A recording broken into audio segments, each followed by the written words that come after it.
Como restaurar o seu casamento de forma verdadeira, bíblica e profunda? Essa é a pergunta que não quer calar e a pergunta que eu espero responder neste curso. É um curso curto, então eu não espero encerrar todo o assunto e esgotar todo o assunto, mas eu espero lançar luz dos princípios bíblicos, da verdade das Escrituras, para que você possa, de fato, tomar decisões e ser um agente de transformação pela graça de Deus operando em sua vida, no seu próprio casamento. Sim, Deus está te chamando. Se você está aqui, você tem um propósito.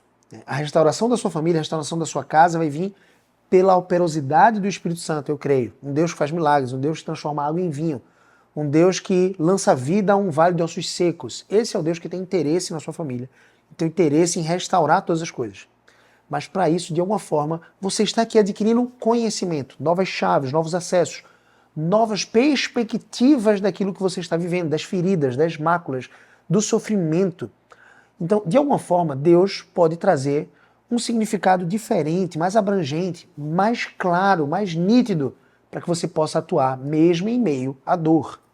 Se você está aqui querendo restaurar o seu casamento, é provável que você esteja vivendo um ambiente de sofrimento, de orgulho, de lutas, um ambiente de guerra, talvez no seu próprio lar, onde um e outro, né, você e o seu cônjuge, estão de repente vivendo aspectos de razão entre si. Você está querendo trazer justiça própria para os fatos que estão acontecendo no seu lar, seu cônjuge também. Vocês não estão se entendendo, talvez está havendo falta de comunicação, falta de sexo, falta de carinho, falta de aptidão de entender o outro. Tudo isso deve estar acontecendo. Mas bem-vindo, esse é o mundo real. Pecadores, caídos, muitas vezes destituídos das verdades profundas do Evangelho, e me permita colocar dessa forma, talvez seja a sua realidade, um evangelho prático, um evangelho que tangencia cada área da nossa vida e que muda, inclusive, a forma como nós pensamos a respeito do outro, a forma como nós comunicamos. Você pode ser um crente sincero, e assim eu espero que você seja, um crente que, se Deus permitir, vai para a glória eterna com Cristo, né, vai ser salvo pela graça de Deus, mediante essa fé genuína e sincera em Jesus, mas você talvez não esteja entendendo a profundidade do evangelho aplicada ao seu lar. Talvez você não esteja entendendo. E nesse exato momento, eu encorajo você a olhar para, de fato, a sua própria alma, o seu próprio coração. É muito fácil olhar a trave no olho do outro. Mas você tem também uma trave, talvez, no seu olho. Por isso que Jesus disse assim, olha, não tenta tirar a trave do olho do teu irmão, o cisco do olho dele, tendo uma trave no seu. Então você vai precisar ter humildade para seguir o percurso desse curso e também de outros cursos que você vai poder encontrar aqui na plataforma. Eu te peço uma coisa, pegue seu papel e sua caneta, faça anotações e a partir de cada aula, de cada princípio, tome decisões práticas para a sua vida. Se você não tomar decisões, o conhecimento dessa aula ou dessas aulas, desse curso, mesmo sendo curto, mas vai ser intenso, esse conhecimento vai evaporar. Esse conhecimento vai ser mais volátil do que a acetona, quando você deixa aberto e metade do pote foi embora em 1 hora. Eu quero que você entenda, se você não trouxer o conhecimento bíblico, que eu espero te passar aqui, para decisões práticas em sua vida, esse conhecimento não vai ter efeito. É como se você tivesse semente em sua mão, mas você não lançasse na terra. Óbvio que faz muito sentido que nessa metáfora você are muito bem a terra, você adube essa terra, você irriga essa terra, mas você precisa lançar semente na terra. Então é como se Deus estivesse dando, nesse curso, semente em suas mãos para que você lançasse na terra com fé. E essa fé de que a chuva vai vir, de que Deus vai fazer morrer a semente para surgir de fato uma árvore que dê muito fruto, precisa ser lançada por você. Então é uma fé com obras, como diz o texto de Tiago, uma fé operosa, que mostra de fato que você crê em Deus, e um Deus restaurador, sim, de casamentos. Eu já vi histórias maravilhosas a respeito da restauração de casamentos. Casais que estavam absolutamente divorciados até, separados de suas casas, separados há mais de 1 ano, e que tiveram seus relacionamentos transformados. E de alguma forma essa transformação começa pelo mover do Espírito Santo, te dando acesso ao conhecimento dele. Amém?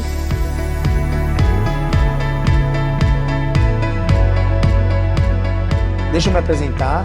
Eu espero ser o seu conselheiro, o seu tutor, o seu mentor nesse processo, pastoreando de alguma forma o seu coração, mesmo que à distância, nesse curso online, e abençoar a sua vida por meio da palavra do Senhor. Okay? Esse curso não se torna importante por quem eu sou, mas sim por quem Cristo é e aquilo que Ele fez em nosso favor. E Ele me chamou a compartilhar com você aquilo que eu estou aprendendo. Ele me chamou a compartilhar de graça, então eu tenho essa missão de compartilhar nesse treinamento de forma gratuita, para que você possa adquirir de alguma forma os recursos e o aprendizado e as sementes para avançar na terra e Deus poder operar a respeito da restauração. Ele pode fazer mesmo que você não faça. De alguma forma eu já creio que é o mover dele na sua vida, fazendo mesmo que você não queira, também não esteja tão convencido, mas no fundo você acha que é o certo a restauração do seu casamento, você deseja minimamente viver um ambiente bom, agradável em sua família, e eu quero crer que ele vai fazer muito mais do que você imagina, daquilo que você pede a ele. Só que agora chegou um momento e um movimento do próprio Deus de te conduzir nesse processo, trazendo até aqui. Tá bom? Para que você aprenda, para que você execute aquilo que é sábio, aquilo que é prudente, aquilo que é justo, aquilo que é bom e agradável, piedoso diante do Senhor. Então, como eu estava dizendo, eu sou Gabriel CBO, Campus Basílio de Oliveira, ninguém muitas vezes entende o que é CBO. Tem gente que brinca, que é comunhão, Bíblia e oração, e tem várias brincadeiras aí. Mas é Campus Basílio de Oliveira, sou casado com Andressa Oliveira, eu e minha esposa nós fazemos parte de uma igreja cristã aqui em Recife. O nome da igreja, da denominação é essa mesma, Igreja Cristã, uma igreja protestante, que lá em 1808, nos Estados Unidos, foi fundada a respeito, né, de uma, digamos assim, uma pequena mudança de pensamento a respeito do presbiterianismo. Nós fizemos parte de uma igreja presbiteriana por muitos anos, nascemos num berço presbiteriano, então temos essa fundamentação, eu tenho minhas referências ainda, né, de bons pastores presbiterianos, mas nós somos de uma igreja cristã. Nós temos 7 filhos, uma já está no céu, que é a Eva, e temos a alegria, né, de ser, digamos assim, bênção na vida desses filhos. Eu tenho, desses 7 filhos, 3 enteados. São meus 3 enteados e meus filhos na fé, digamos assim. Eles possuem um pai bem presente, eu faço questão sempre de honrar a presença, digamos assim, desse pai, é muito presente na vida desses filhos, mas eles são meus enteados, convivem comigo e eu, de alguma forma, tenho uma responsabilidade pastoral e espiritual sobre a vida deles também. Né? Então, eu os amo como meus filhos, embora não tenha o privilégio de pai, eu certamente me sacrificaria, eu sempre falo isso para eles, e daria meu rim, meu fígado, meu coração por eles, como eu daria para os meus outros 4 filhos. Então nós temos aqui Eva, que está no céu, é a minha filha biológica com a Andressa, o Natanzinho, a Sofia, a Maria, são nossas filhas adotivas, né? A Sofia e a Maria são minhas filhas por adoção, se bem que todo pai, já trago um princípio bíblico, todo pai precisa adotar os seus próprios filhos, mesmo que biológicos, para ser exatamente o pai e a mãe que Deus os chamou a ser com seus filhos. Adotá-los em Cristo, chamando-os a seguirem o caminho eterno com Jesus, tá bom? Criando-os na demonstração do Senhor, edificando o seu lar por meio da palavra, adotando-os amorosamente, com carinho, com afeto, com presença, com a espiritualidade correta. Então, eu creio, né, que nós somos filhos adotivos de Deus pela palavra. A palavra de Deus diz que nós nos tornamos filhos de Deus por adoção. E, de alguma forma, né, pela palavra também, nós entendemos que Jesus era filho adotivo de José, porque ele foi concebido na Virgem Maria por obra do Espírito Santo, e José era o herdeiro legítimo de Davi no trono. Então, José sendo herdeiro legítimo, Deus cumpre a promessa de que Jesus seria herdeiro de Davi, o descendente de Davi, por meio da adoção. Isso é uma coisa maravilhosa, e pela graça de Deus, nós estávamos na fila de adoção por 4 anos, então demora um tempinho, e chegaram as nossas filhas adotivas, Sofia e Mamá, Maria, minha Sofia, minha Maria, temos o Natanzinho, temos a Eva que está no céu, a Aimee, Diego e Cauã. Diego é o mais velho, Cauã ali no meio, a Aimee tem, hoje, não faz sentido eu falar isso porque pode ser que passe alguns anos, mas ela é uma pré-adolescente ali, e temos mais 3 conosco, crianças pequenas. Tá bom? Eu tenho que andar de van, literalmente eu tive que comprar uma van, são 9 lugares, mas é uma bênção. E se Deus quiser, mais adoções virão, a gente está aí nesse pleito, se Deus permitir, a gente vai conseguir também adotar mais, pelo menos uma criança ou mais 2 crianças. Então agora você me conhece um pouco, nós temos a escola Ecoprime, uma escola cristã e bilíngue, aqui na grande região metropolitana do Recife, uma editora cristã chamada Editora Ecoprime. É uma editora de livros didáticos e cristãos para escolas de todo o Brasil. Graças a Deus temos alcançado escolas de todo o Brasil, influenciando alunos e famílias, escolas, com material realmente cristão e excelente pedagogicamente. Português, matemática, história, geografia, ciências, caderno de exercícios de produção textual, caderno de matemática financeira, material de educação bíblica, né, que é uma aula por semana, educação de artes, história da arte. Então tem vários materiais, educação infantil, Fundamental 1, e estamos crescendo. E eu tenho também outras empresas, uma empresa de venda de terrenos, de loteamentos, uma empresa de produção como essa, né, produção de cursos assim, e também uma produtora de vídeos, que a gente trabalha para outras empresas. Então é um pouco de quem eu sou aqui, tá bom? Mas eu queria entrar no conteúdo propriamente dito. Eu quero te entregar um conteúdo bíblico e profundo já nessa aula. Eu não quero que essa aula seja só para você me conhecer. Eu queria que você me conhecesse, você está mais próximo aqui de onde a gente está, a gente possa estar caminhando junto. Você pode inclusive mandar comentários aqui na aula, aqui embaixo, na plataforma. Você vai ter acesso ao meu Instagram também, @GabrielCBO, para você não só me seguir, mas também interagir, mandar perguntas lá na caixinha de perguntas, você poder conversar comigo no direct. Eu respondo todo mundo que manda mensagem no direct. Essa é uma missão que eu tenho esse desafio, eu faço isso, então vou ter uma alegria de conversar com você também lá, tá bom? No Instagram. E também no canal do YouTube, Casamento Abundante. É um canal do YouTube que você pode estar se inscrevendo e me ajudando, curtindo os vídeos, compartilhando e tudo mais. Se bem que esse próprio curso, a sua missão vai ser, além de participar da restauração do seu casamento, ajudar na restauração de muitos outros casais, compartilhando o link desse curso para que as pessoas possam se inscrever e aprender. Não compartilha a aula, não. Pega o link da aula e manda, não. Manda o curso para que a pessoa possa se inscrever gratuitamente e participar dele. Fechado? Bênção. Vamos entender um pouquinho sobre o panorama de restauração. Restauração pressupõe que você tem algo. Então eu vou pressupor que você é casado diante de Deus. Se você não está casado diante de Deus, você já tem uma coisa para ajustar. Se você está vivendo um caos relacional, no ambiente em que você não é casado diante de Deus, diante dos homens, no civil pelo menos, Gabriel, tem que casar na igreja? É bom que você faça e receba a bênção pastoral. Mas se você casou no civil, você diante de Deus é casado. Se você não casou diante do cartório, diante do civil, diante de um fórum, diante de testemunhas, você não é casado. Você está vivendo uma vida em pecado diante de Deus e você precisa começar ajustando isso. Talvez, inclusive, essa seja uma fonte de problemas que você está vivendo, justamente porque você não conseguiu ajustar essa área. E eu recomendo que você ajuste, seja com essa pessoa, seja a decisão de fato, acabar com esse relacionamento. Para todos que são, de fato, casados, não deve existir a possibilidade de divórcio. O divórcio é odioso diante de Deus. E eu creio que é por isso que você, inclusive, está aqui. Você entende que o divórcio é odioso. E família é um projeto de Deus. Satanás, ele tem setas agudas apontadas para casais casados. É assim que ele consegue, né, desviar gerações. Primeiro ele começa atacando a própria masculinidade, enfraquecendo a masculinidade. O papel do homem no lar, o sacerdócio, a provisão, a gente vai falar um pouco mais sobre isso. A proteção no lar, a capacidade de produzir, de ser útil. Ele vai mitigando isso e vai inflamando as mulheres para se tornarem algozes dos seus próprios homens. É um tiro no próprio barco. A água vai começar a inundar o seu barco porque você, de alguma forma, está assumindo um papel que não é seu. Né? Eu estou assumindo agora que eu estou falando para mulheres nesse caso, e se você é homem, você tem que entender que Satanás tem setas apontadas para você, te distraindo com muitos entretenimentos e te levando para um caminho de promiscuidade e prostituição. Se você tem pecados na área da pornografia, você precisa resolver isso com Deus, pedindo perdão a Deus, entendendo a enormidade desse pecado, a profundidade e a podridão desse pecado, e o quanto ele te distancia de viver uma vida espiritual agradável diante do Senhor, uma vida com Deus, uma vida com o seu cônjuge. A pornografia vai destruir a sua capacidade de identidade, de identificar quem você é e o outro também à sua volta. Ela te leva para um patamar de prostituição profunda. E quanto mais você mergulha no vício da prostituição, mais você se dá a aprofundar os seus interesses por coisas absolutamente degradantes. Veja, a alma humana não foi criada para a prostituição. Por isso que você não encontra alegria na prostituição nem na pornografia. Você encontra prazer momentâneo, leve, superficial, e ao mesmo tempo trazendo mais e mais podridão para o seu coração. A satisfação humana é encontrada na sua plenitude quando você segue aquilo que Deus te fez para ser. Em última análise, você só vai ser feliz se você for o que você nasceu para ser.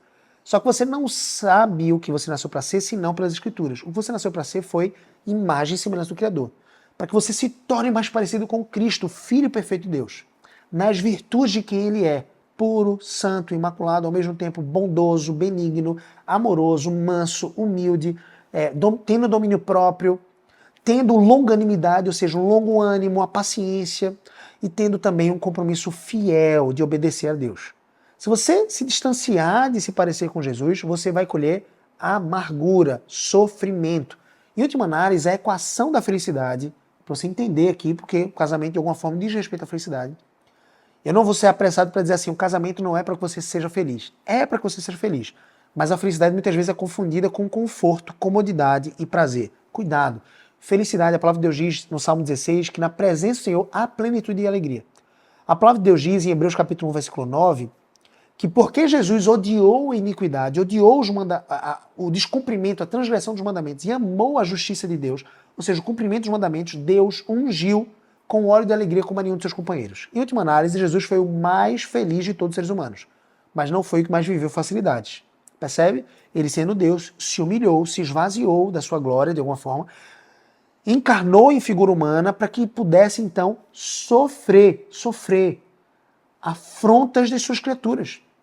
Alguém que era autoridade máxima se submeteu à autoridade como a de Pilatos, a ponto de enviá-lo para ser açoitado, uma quarentena menos 1 de açoites com chicotes romanos de ossos de ferro, e ao mesmo tempo foi crucificado, coroa de espinhos, cusparada na cara, esbofeteamento do seu rosto. E ele não desceu da cruz como ele poderia fazer. E como alguns sugeriram que ele fizesse. Você não é filho de Deus? Desce agora, você salvou tantas pessoas, você ressuscitou Lázaro. Vamos ver se você é filho de Deus, desce. E ele não desceu para o nosso bem. Ele sofreu afronta para receber toda a alegria e toda a recompensa. Então, em última análise, o seu casamento não é para que você receba prazer momentâneo, embora isso seja possível. E se você começar a viver um casamento abundante, como eu quero propor isso para você, de fato um casamento amoroso, bíblico, cheio de paixão, cheio de intensidade, carinho, você vai viver muitos prazeres e muitas alegrias e muitas delícias. É um pouco do que eu tenho desfrutado com minha esposa. Mas não existe casamento perfeito. Então, nessa jornada de desfrute, você vai enfrentar lutas. Lutas para a felicidade, lutas para que você adquira alegria diante do Senhor. Essa alegria vem muitas vezes com aperfeiçoamento, com esforço, com humilhação de si mesmo. Por isso que a palavra de Deus diz, negue-se a si mesmo, tome a sua cruz e siga Jesus. Então, nessa análise de felicidade, a felicidade é igual a obediência a Deus. Anote essa equação, felicidade não é igual a comodidade, é igual a obediência a Deus. E no que tange ao casamento, obedecer a Deus é continuar casado. Mas não de qualquer forma. Continuar casado e procurando o aperfeiçoamento, se tornando mais parecido com Cristo e ao mesmo tempo imitando as suas virtudes. Sendo parecido com Ele em suas virtudes, você vai glorificá-lo e ao mesmo tempo não só receber bênçãos, mas também as obviedades dessas bênçãos. Eu quero que você entenda. Se esforce a partir de hoje para se tornar mais parecido com Cristo. Então, o âmago dessa aula é para que você entenda. Casamento não diz respeito à sua felicidade no que tange a conforto e prazer. Você pode ter conforto e prazer num casamento abundante, mas ainda assim vai ser sempre desconfortável lidar com o pecado seu e do seu cônjuge. Porque afinal são dois pecadores, caídos. E se distantes das virtudes de Cristo, vocês vão desfrutar de muitas dores. Entende? Veja, existem dois tipos de mundo. Um mundo onde existe o descumprimento completo dos mandamentos. Então existe desonra aos pais, desonra às autoridades, você adora outros deuses, você toma o nome de Deus em vão, estou pegando a lista dos 10 mandamentos, você não guarda, né, o descanso de adoração a Deus, você rejeita a autoridade do Senhor, faz para si ídolos. Vamos pegar a segunda tábua da lei agora. A segunda tábua da lei diz respeito ao meu relacionamento com o meu próximo. Você desonra os seus pais, as autoridades, você furta o tempo, a atenção das pessoas, você adultera, você trai, você pensa de forma impura em relação a outras pessoas. Então a traição a gente sabe que não é só se deitar com outra pessoa, é desejar outra pessoa com intenção impura. Você, ali, o oitavo mandamento, digamos assim, você mata na sua consciência, na sua mente, com os pensamentos, a figura daquela pessoa que você deveria amar. Pensamentos é uma coisa que a gente vai falar muito aqui nesse curso, né? Você tem que governar os seus pensamentos a respeito do outro. O que você pensa muda a forma como você age. Então, você mata a pessoa no seu pensamento, às vezes nas suas palavras, com palavras agressivas, ferinas. Você também mente, dá falso testemunho, pequenas ou grandes mentiras. Você cobiça o casamento alheio ou a vida alheia. Hoje em dia, com o mundo de Instagram, é perigoso isso. Você contempla casamentos perfeitos no Instagram. E você gostaria de ter isso, mas você não levanta a bunda da cadeira e não se esforça nesse sentido. A semente está na sua mão, você está adquirindo mais algumas agora, mas você não lança na terra. E você quer aquilo que você está vendo no Instagram rolando tela. Então você entendeu que existe agora um mundo onde não existe cumprimento de mandamentos. Esse é um mundo triste, infeliz, dolorido. Agora existe um outro mundo, onde existe o esforço massivo pelo casal, do cônjuge, das duas partes, pecadores. E se esforçar por adorar a Deus acima de todas as coisas, por amar a Deus acima de todas as coisas, amar com toda a força, com todo entendimento, com toda a alma, com todo o coração. Existe um esforço de abandonar os ídolos, o orgulho, o egoísmo, o adorar a si mesmo, se colocar em projeção de amar a si mesmo acima de todas as coisas. Cuidado com essa ideia de ame a si mesmo. Você tem que amar a si mesmo para depois amar o próximo. Isso não é bíblico, isso não é o convite de Jesus. O convite de Jesus sempre foi para você amar até mesmo os seus inimigos, mas ele nunca disse ama a si mesmo.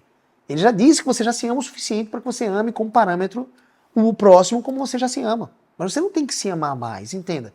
Isso não significa que você não vai gastar um tempo na academia, cuidando do seu corpo, cuidando do seu cabelo. Tá tudo bem. Invista um tempo com você. Invista um tempo para se cuidar. Mas não diga que isso é amor próprio ou que você tem que se amar acima de todas as coisas. Cuidado com esses conselhos não bíblicos, né, do maligno. E agora você entendeu uma parte final aqui da nossa aula, que nesse segundo mundo, vocês se esforçam por honrar as autoridades, honrar o pai e mãe, honrar Deus em todas as coisas. Vocês se esforçam por sempre dedicar o tempo um ao outro, não furtar, não adulterar, existe confiança, lealdade. Existe uma fuga de pessoas ou conceitos que possam te distanciar da fidelidade e lealdade ao seu cônjuge, porque você faz isso para com Deus. Você tem que ser fiel a Deus e obedecê-lo para o seu bem. Então, o 8º mandamento, você não mata, não existe morte nos seus pensamentos, na sua língua. Existe vida, edificação. Não existe mentiras, existe a verdade, uma verdade amorosa. Não existe cobiça, você constrói um casamento para a glória de Deus. Qual mundo você gostaria de viver? O mundo onde não existe a prática da lei do Senhor ou o mundo onde existe a prática da lei do Senhor? Onde você tem confiança que o seu cônjuge não está traindo, que ele não está mentindo. Qual mundo que você prefere viver? É razoável que até alguém não cristão diga, eu prefiro viver no segundo mundo, o mundo onde existe a prática da lei. Pois bem, é isso. A felicidade é igual a obedecer a palavra de Deus. E não só esses 10 mandamentos, mas tudo que diz respeito a eles. Tudo que diz respeito à obediência a Deus traz alegria e felicidade. Mesmo que no curto prazo traga sofrimento e dor. Jesus obedeceu a Deus de forma perfeita e ele foi crucificado. Então, bem-vindo ao clube. Os seguidores de Jesus tomam a sua cruz e seguem a Jesus, mas o fardo do Senhor é leve. Então, quero ajustar uma coisa com você aqui. Nós vamos precisar começar uma jornada de relacionamento vertical com Deus. O relacionamento vertical é a base para todos os outros relacionamentos horizontais. O que é um relacionamento vertical? Seu relacionamento com Deus, você e Deus. Os relacionamentos horizontais, você e o seu cônjuge, o primeiro e principal relacionamento, inclusive é o relacionamento que está te dando base para vir aqui buscar conhecimento. E o relacionamento com seus filhos, seus pares, familiares, amigos da igreja, irmãos, todas as outras pessoas, colegas de trabalho, são relacionamentos horizontais. Todo o seu relacionamento horizontal, todo, começando pelo seu casamento, depende da qualidade do seu relacionamento com Deus. Então, para isso, eu já quero te estimular. Se faz tempo que você não faz uma devocional bem feita, um momento de leitura da palavra, de oração, de buscar a presença de Deus, você não tem nem forças mais para orar, como algumas pessoas dizem. É na oração que você adquire força. É na leitura da palavra que você adquire força. Tem gente que diz assim, eu não tenho forças para orar. Se coloca de joelhos, se projeta e diz assim, Deus, eu quero conversar contigo, eu estou sofrendo. Eu quero conversar contigo a respeito do meu casamento e eu quero dizer uma coisa. Eu sei que não é o meu casamento o principal objetivo da minha vida. Eu quero que você entenda isso. O casamento cristão não é a finalidade da vida humana. O casamento cristão é o meio, se você já é casado, o meio pelo qual Deus vai conduzir você e o seu cônjuge a um aperfeiçoamento para a glória dele eterno. Então o casamento cristão é um meio. Cuidado para você não tornar ele um fim, um ídolo. Seu casamento não pode ser um ídolo. Mesmo que esteja quebrado, você queira a restauração, você tem que adorar a Deus e orar a Deus pedindo como o soberano que ele é, para ele restaurar, inclusive, o seu coração. Te mostrar as coisas que você nem sabe que precisa ajustar. Porque é provável, num casamento em crise, num casamento que precisa ser restaurado, que você só consiga olhar os erros do outro. O quanto o seu casamento melhoraria se o outro mudasse o que você acha que ele precisa mudar. Cuidado com isso. Você tem coisas a serem mudadas e você nem sabe. E eu quero te convidar a deixar de ser generalista, dizendo que todo o seu casamento está ruim, e começar a olhar de forma específica para as áreas em que você de fato precisa atuar de forma intencional. Quais são as áreas? Quais são as coisas? Quais são os critérios? O que você precisa ajustar? Então, uma coisa que você não pode negociar é o seu tempo com Deus diariamente. O tempo com Deus, com o seu cônjuge, com seus filhos, e o tempo com Deus com a igreja, especialmente, ou pelo menos aos domingos, no culto público. Vamos ajustar isso. Ajuste o seu relacionamento com Deus. E esse relacionamento com Deus deve te dar satisfação e alegria para que então você possa trabalhar, labutar, e vale a pena, nos esforços dos seus relacionamentos horizontais. Amém? Já entendemos que o seu casamento não está no patamar ideal e você precisa restaurar essas coisas. Deus pode fazer todas essas coisas e muitas vezes Ele quer te usar com as obviedades que Ele já deixou na sua palavra. Tem gente que diz assim, Deus, faz a mudança. Ótimo. Às vezes Deus está respondendo assim, eu quero fazer a mudança, mas eu já disse o que você precisa fazer na minha palavra. Busque a minha palavra, leia, tenha acesso, adquira o conhecimento, adquira a sabedoria, para que então você possa lançar as sementes certas. Muitas vezes a resposta de Deus é essa, né? É um pouco natural, mas é a resposta do Senhor. Então nesse momento a gente precisa caminhar numa proporção de conhecimento sobre a aliança. A aliança que você tem com Deus, por meio de Cristo Jesus, que morreu na cruz, sendo você ainda pecador. Romanos capítulo 5, versículo 8, diz que Deus prova o seu próprio amor para conosco pelo fato de ter Cristo Jesus morrido na cruz por nós, quando nós ainda éramos pecadores. Então ele tem uma aliança conosco, ele firmou essa aliança, independente de nós mesmos. Ele supre essa aliança quando nós faltamos, e talvez muitos de vocês, ou você agora, esteja em falta com essa aliança com Deus, e ao mesmo tempo esperando em Deus que ele atue. Agora você precisa retomar o seu compromisso com essa aliança. E a partir disso entender que a sua projeção de aliança do seu casamento é um reflexo da aliança de Deus com a sua igreja. Ok? Você precisa entender isso. Como é um reflexo, isso é muito sério. A palavra de Deus diz lá em Efésios capítulo 5, que o seu casamento é um reflexo do casamento, do relacionamento entre Cristo e a igreja. Você precisa entender a importância. Vale a pena lutar pela restauração? Claro que vale, porque é bom. É o bom que vai aperfeiçoar você nessa jornada. Muitos casais que não se dão esse acesso e simplesmente se divorciam, eles negligenciam, negam as possibilidades de crescimento diante do Senhor. O casamento é o cenário onde a guerra contra o seu pecado vai começar. E agora eu queria que você declarasse guerra contra o seu próprio pecado, mais até do que os pecados do seu cônjuge, mesmo que os pecados dele sejam mais visíveis e mais terríveis, aparentemente, que os seus. Faça guerra contra o seu próprio pecado. Entenda isso, para que você possa, de fato, começar a viver um casamento restaurado. Vamos para a próxima aula. Eu espero que as próximas aulas sejam um pouco mais curtas e você, de fato, tenha gotas de graça e princípios para poder tomar decisões. Ok? Eu espero que nessa aula você tenha entendido a profundidade da aliança entre você e o seu cônjuge, como um reflexo da aliança entre Cristo e a igreja. É isso que a palavra de Deus diz lá em Efésios capítulo 5. A sua missão é ler o texto de Efésios capítulo 5 e entender ali o panorama sobre maridos e esposas. Muitas pessoas leem esse texto e ficam cobrando do outro. Ou você não me ama como Cristo amou a igreja. Opa, você não é submissa como a igreja deve ser submissa a Cristo. Lê esse texto para extrair dele as verdades para mudar a sua realidade, a sua própria vida e fazer guerra contra o seu próprio pecado. Entenda que você precisa agora restabelecer um relacionamento vertical com Deus, profundo, íntimo, buscando a intimidade com o Senhor. Na sua oração, em jejuns, em palavras, na leitura da palavra, na leitura da Bíblia, compreendendo, estudando e ao mesmo tempo participando de uma comunidade da igreja do Senhor. Então, entendendo essa estruturação do relacionamento com Deus, para que você possa desenvolver relacionamentos horizontais, bíblicos, amorosos, entendendo que a sua felicidade depende de Cristo e de imitar a Jesus, obedecendo a Deus nos seus mandamentos, você vai ter o ponto de partida, os fundamentos, para a gente poder construir essa restauração para a glória do Senhor, tá bom? Próxima aula a gente vai falar sobre comunicação.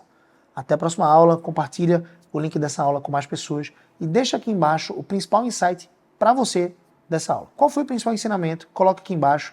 E qual é a decisão que você vai tomar a partir de hoje? Coloca aqui. Te vejo na próxima aula.